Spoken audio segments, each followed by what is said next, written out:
Welcome back to my YouTube channel Vasta classes. तो हम बढ़ते हैं फिजिक्स 2023 के प्रॉब्लम्स।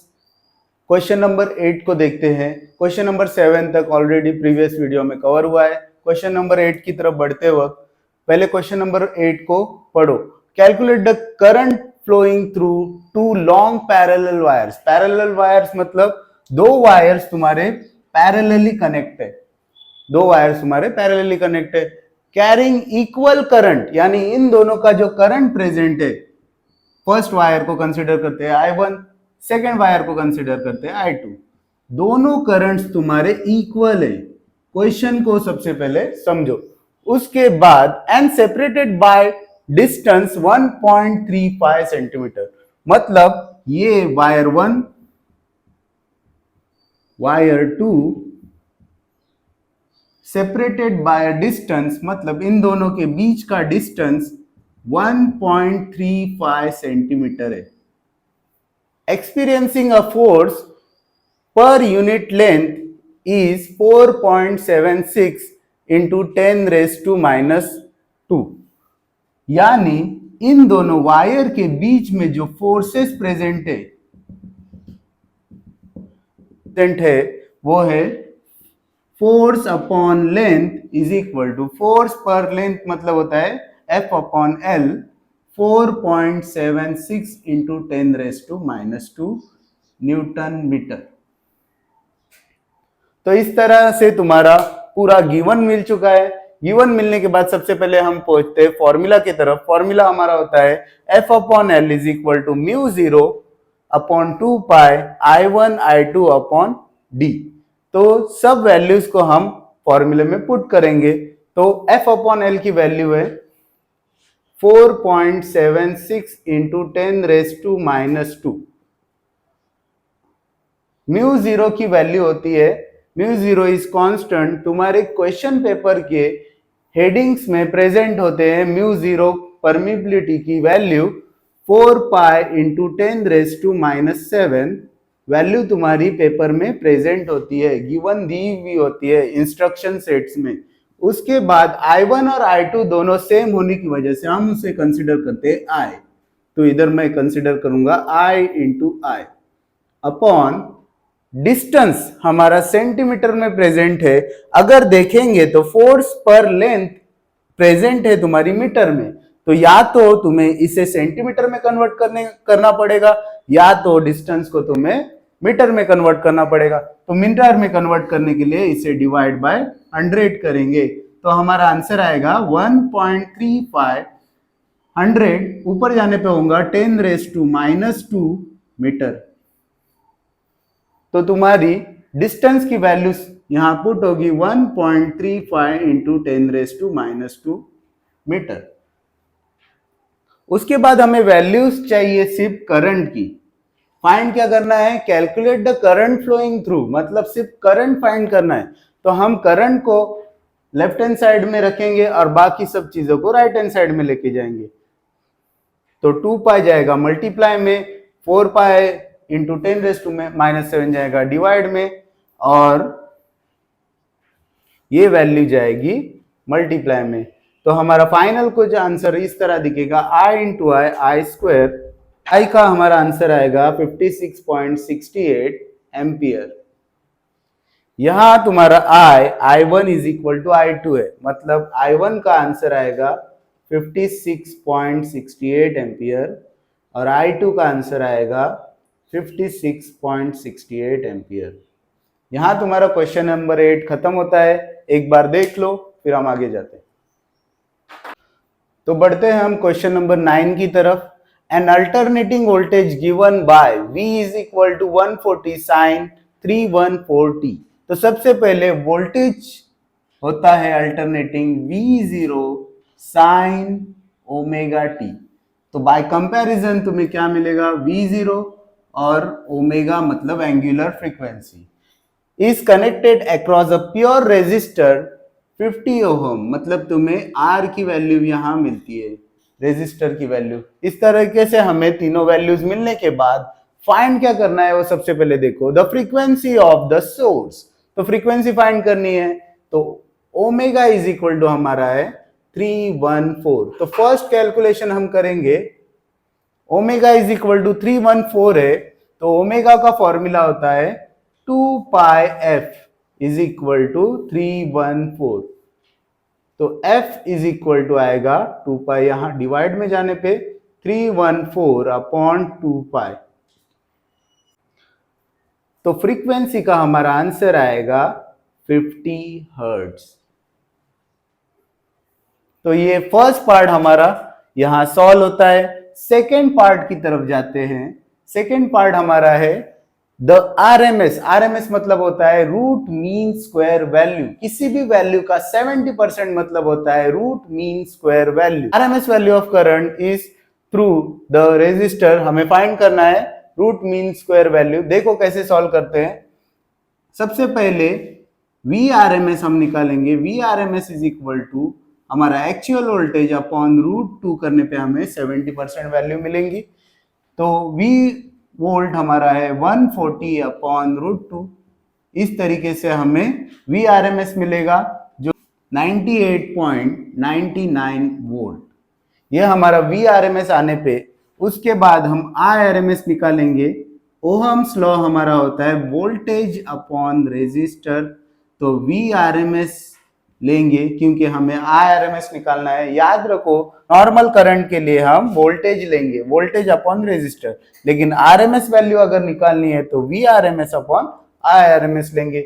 ये RMS की वैल्यू हम इसमें पुट करेंगे तो हमें मिलेगा 98.99 अपॉन रेजिस्टर हमारा है 50 ओहम। तो 50 ओहम पुट करेंगे तो हमारा आंसर आएगा 1.97 एम्पियर। तो इस तरीके से हमें सब वैल्यूज मिल चुके हैं। तो इस तरीके से ये हार्ड वाला प्रॉब्लम इजी तरीके से सॉल्व हो चुका है। तो हम बढ़ते हैं नेक्स्ट प्रॉब्लम की तरफ। उसके पहले एक बार देख लो। बढ़ते हैं क्वेश्चन नंबर 10 की तरफ। An electric dipole consist of two opposite charges each magnitude यहां दिया हुआ है 1 माइक्रोकूलम। यानी माइक्रोकूलम, कूलम में तुम्हारा चार्ज प्रेजेंट होता है। तो हमारा गिवन आता है Q is equal to 1 microcoulomb. Q is equal to 1 microcoulomb. Micro मतलब होता है 1 इंटू 10⁻⁻⁶ कूलम। तो हमें Q की वैल्यू मिल गई है। Separated by 2 centimetre. Separated by 2 centimetre मतलब डिस्टेंस होता है, और डिस्टेंस होता है 2L। 2L is equal to 2 centimetre. Centimetre को कन्वर्ट करेंगे मीटर में तो 2L इज इक्वल टू होगा 2 इंटू 10⁻⁻² मीटर। उसके बाद the dipole is place in an external electric field of 10⁵ newton per coulomb. तो इलेक्ट्रिक फील्ड को डिनोट करते हैं E is equal to 10⁵ newton per coulomb. तो इस तरह हमारा गिवन मिलने के बाद हम मेन क्वेश्चंस की तरफ जाते हैं। Maximum torque experience by the dipole. तो मैक्सिमम टॉर्क निकालने के लिए सबसे पहले हमें पोल्स की वैल्यू निकालनी है। तो पोल्स इज इक्वल टू होता है Q इंटू 2L। तो poles is equal to Q into 2L। हम वैल्यूज को सब्स्टिट्यूट करेंगे। Q की वैल्यू है 1 इंटू 10⁻⁻⁶ और 2L की वैल्यू है 2 इंटू 10⁻⁻²। तो हमारा फाइनल आंसर आएगा 1 इंटू 2 और ये पावर्स माइनस माइनस होने की वजह से ऐड होंगे। -6 - 2 इज -8 मीटर। तो ये हमारा पोल आया। पोल आने के बाद हम टॉर्क निकालेंगे जो हमें फाइंड करना है torque experience by the dipole. तो टॉर्क को हम टाउ लिखते हैं। Tau max is equal to P into E। यहाँ P की वैल्यू आती है 2 इंटू 10⁻⁻8 इंटू E मतलब होता है इलेक्ट्रिक फील्ड। इलेक्ट्रिक फील्ड की वैल्यू है 10⁵। तो हमारा फाइनल आंसर आएगा 10⁻⁻8 प्लस 5 इज -3 टाउ मैक्स जो होता है न्यूटन मीटर। तो यहां हमें टाउ मैक्स की वैल्यू मतलब torque experience by the dipole मिल गया है। उसके बाद नेक्स्ट क्वेश्चन की तरफ जाते हैं। Work done by external field turn into dipole through 180 degree. अभी यहाँ एक हिडन डिटेल है। हिडन डिटेल ये है कि इधर दो तुम्हें एंगल दिए हुए θ1 और θ2, तो तुम्हारा θ1 होगा और θ2 होगा, क्या होगा, टर्न इनटू द 180 डिग्री, मतलब वो पहले था 0 डिग्री, यानी θ1 इज 0 डिग्री और θ2 इज 180 डिग्री। ऐसे फिजिक्स के क्वेश्चन में हिडन डिटेल्स होते हैं। तो work done is equal to PE into cos 0 degree minus cos 180 degree. तो PE की वैल्यू ऑलरेडी हमने निकाले हैं। PE की वैल्यू होती है 2 इंटू 10⁻³ 2 इंटू 10⁻³ कॉस 0 की वैल्यू होती है 1, कॉस 180 की वैल्यू होती है -1। तो इस तरीके से तुम्हारा आंसर आएगा 2 इंटू 10⁻³ इंटू 2, 2 2 जा 4 इंटू 10⁻³ और वर्क का यूनिट होता है जूल। इस तरह तुम्हें दो आंसर मिल जाते हैं, एक है टॉर्क और एक है वर्क डन। यहां तुम्हारा क्वेश्चन नंबर 10 खत्म होता है। एक बार देख लो फिर हम आगे जाते हैं। तो बढ़ते हैं क्वेश्चन नंबर 11 की तरफ। A wire 5 metre long is supported horizontally. जैसे तुम डायग्राम में देख रहे हैं, दो सपोर्ट लगाए हुए, उसके बीच में एक वायर है 5 मीटर लॉन्ग, हॉरिजॉन्टल प्रेजेंट है, हाइट इज 15 मीटर। इसकी सपोर्ट की हाइट कितनी है, 15 मीटर, मतलब ये वायर तुम्हारे ग्राउंड पोजीशन से 15 मीटर अबाव है। उसके बाद along an east west direction when it's about hit the ground calculate the average EMF मतलब होता है electromotive force induce in it. यहां तुम्हें ग्रेविटी की वैल्यू दी हुई है 10 मीटर पर सेकेंड स्क्वायर, एक्चुअल में वैल्यू होती है 9.8 मीटर पर सेकेंड स्क्वायर, लेकिन अगर क्वेश्चन में तुम्हें गिवन है 10 तो तुम वैल्यू पुट करेंगे 10, अगर गिवन नहीं होता तो तुम पुट करते 9.8। तो सबसे पहले वोल्टेज का फॉर्मूला इधर आता है √2GH, तो हम इधर वैल्यू को सब्स्टिट्यूट करेंगे।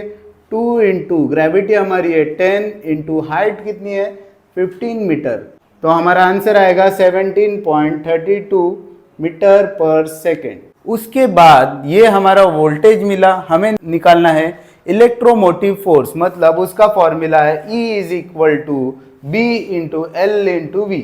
B मतलब होता है मैग्नेटिक फील्ड, L मतलब होता है लेंथ और V मतलब होता है वोल्टेज। मैग्नेटिक फील्ड की वैल्यू होती है 3.6 इंटू 10⁻⁵, तो हम यहाँ पुट करेंगे 3.6 इंटू 10⁻⁵ इंटू L की वैल्यू, ये तुम्हारी लेंथ जो है वो L की वैल्यू है 5 मीटर, इंटू V की वैल्यू हमारी आई है 17.32। तो इलेक्ट्रोमोटिव फोर्स आएगा 3.1176 इंटू 10⁻³ वोल्ट्स। तो हमारा ये 11th क्वेश्चन का फाइनल आंसर है। फिर बढ़ते हैं हम क्वेश्चन नंबर 12 की तरफ। 104 kilo joule of work is done a certain volume of gas if the gas release 125 kilo joule of heat, calculate the change in internal energy of the gas. तो सबसे पहले ये तुम्हारा प्रॉब्लम है thermodynamics का। Thermodynamics का तुम्हारा law है delta U is equal to Q plus W। तो यहाँ तुम्हारी वैल्यूज दो हमें मिलती है 104 किलो जूल और आता है 125 किलो जूल। तो 125 किलो जूल जो तुम्हारी वैल्यू गैस रिलीज होती है, Q की वैल्यू है 125 किलो जूल, और यहाँ तुम्हारा जो वर्क हो रहा है, अगर याद रखो क्वेश्चन में रिलीज बोला है मतलब वो एक्सोथर्मिक रिएक्शन है, और अगर समझो इनपुट आ रहा है तो वो इंडोथर्मिक रिएक्शन है। तो तुम्हारा वर्क डन होता है, अगर एक्सोथर्मिक रिएक्शन है तो तुम्हारा वर्क डन माइनस में जाता है 104 किलो जूल। तो हम ये वैल्यूज इधर सब्स्टिट्यूट करेंगे, डेल्टा U यानी इंटरनल एनर्जी हमें फाइंड करनी है, 125 प्लस माइनस 104, हमारा आंसर आएगा 21 किलो जूल। डेल्टा U की वैल्यू, डेल्टा U मतलब होता है इंटरनल एनर्जी ऑफ गैस। तो यहाँ हमारा क्वेश्चन नंबर 12 खत्म होता है। हम नेक्स्ट क्वेश्चन की तरफ बढ़ते हैं। Question number 13, calculate the work done in blowing a soap bubble to a radius 1 centimetre. मतलब हम एक सोप बबल को ब्लो करते हैं, स्लोप बबल की इनिशियल वैल्यू क्या होती है रेडियस की? 0, यानी हम 0 से स्टार्ट करते हैं और 1 सेंटीमीटर पे खत्म हो रहा है, मतलब रेडियस 2 की वैल्यू होती है 1 सेंटीमीटर। तो याद रखो सेंटीमीटर को हम कन्वर्ट करेंगे मीटर में, तो हमारी वैल्यू आएंगी 1 इंटू 10⁻⁻² मीटर। ये हमारा रेडियस 2 आया है और रेडियस 1। उसके बाद हमारा वर्क डन का फॉर्मूला होता है 2t इंटू डिफरेंशियल एरिया।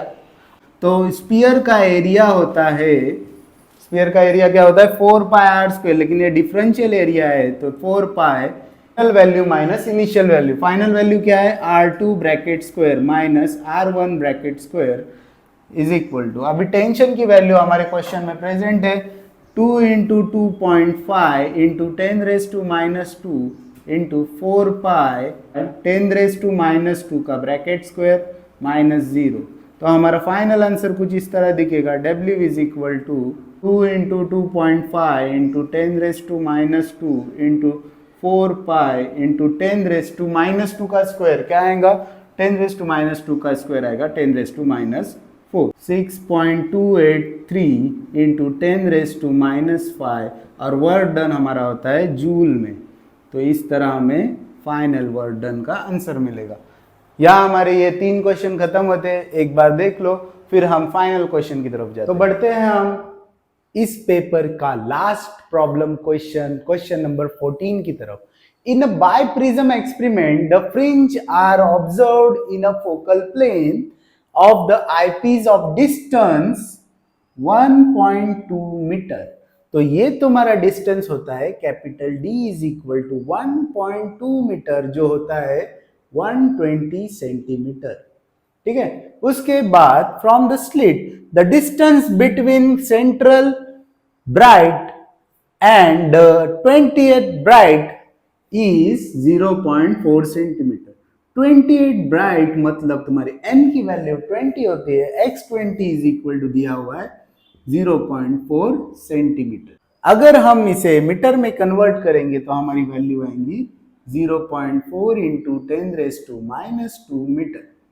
उसके बाद when a convex lens is placed between the biprism and eyepiece 90 centimetre, यानी बाइप्रिज्म का जो प्रिज्म है वो तुम्हारा 90 सेंटीमीटर पर प्लेस है, वो तुम्हारी होती है v की value, v is equal to 90 centimetre. तो हमें वर्चुअल इमेज का u निकालने के लिए u is equal to d minus v करना होता है। तो 120 माइनस 90 इज 30 सेंटीमीटर। तो हमें u की वैल्यू मिलेगी 30 सेंटीमीटर, जिसे हम कन्वर्ट करेंगे मीटर में तो हमारा आंसर आएगा 30 इंटू 10⁻² मीटर। u की वैल्यू मिल चुकी है। From the eyepiece distance between two virtual magnified image is found to be 0.9 centimetre. तो ये तुम्हारा d1 है, d1 is equal to 0.9 centimetre. अभी इसको भी कन्वर्ट करेंगे मीटर में 0.9⁻² मीटर। हमें सब गिवन प्रोवाइड हो चुका है, तो क्या फाइंड करना है? Determine the wavelength of the light, मतलब हमको लैम्डा निकालना है। फाइनल हमारा आंसर लैम्डा आएगा, वेवलेंथ मतलब होता है लैम्डा। तो सबसे पहले हम d की वैल्यू निकालेंगे। इस फॉर्मूले में वैल्यूज को पुट करेंगे, d1 पुट होगा, u पुट होगा, 90 इंटू 10⁻² सेंटीमीटर को हम मीटर में कन्वर्ट करेंगे, v पुट होगा। इस तरीके से सब वैल्यूज को हम पुट करेंगे। d1 की जगह पे आएगा 0.9 इंटू 10⁻² अपॉन d हमें नहीं मालूम है, v की वैल्यू आएगी 90 इंटू 10⁻², u की वैल्यू है 30 इंटू 10⁻²। हमें d चाहिए, d को हम यहाँ ले जाएंगे और बाकी सब वैल्यूज तुम्हारे कन्वर्ट होके, तो हमारा final answer d is equal to 0.3 into 10⁻² metre. तो ये हमारी d की वैल्यू मिल चुकी है। d की वैल्यू हमने फाइंड की है क्योंकि हमारा जो नेक्स्ट फॉर्मूला है उसमें हमें लैम्डा फाइंड करना है। तो हमारा x 20 दिया हुआ है, n की वैल्यू 20 इंटू लैम्डा हमें फाइंड करना है। डी की वैल्यू 120 अपॉन स्मॉल डी की वैल्यू हमें यहाँ से मिलेगी जो है 0.3 इंटू 10⁻²। तो हमें लैम्डा फाइंड करना है, तो हमारा सिंप्लीफिकेशन कुछ इस तरह दिखेगा और हमारा लैम्डा का फाइनल आंसर आएगा lambda is equal to 5000 angstrom. तो यहाँ हमारा लास्ट क्वेश्चन कवर होता है और फिजिक्स 2023 के जो हार्ड प्रॉब्लम्स थे वो कवर होते हैं। Please like, share and subscribe my YouTube channel Vasta classes and keep supporting.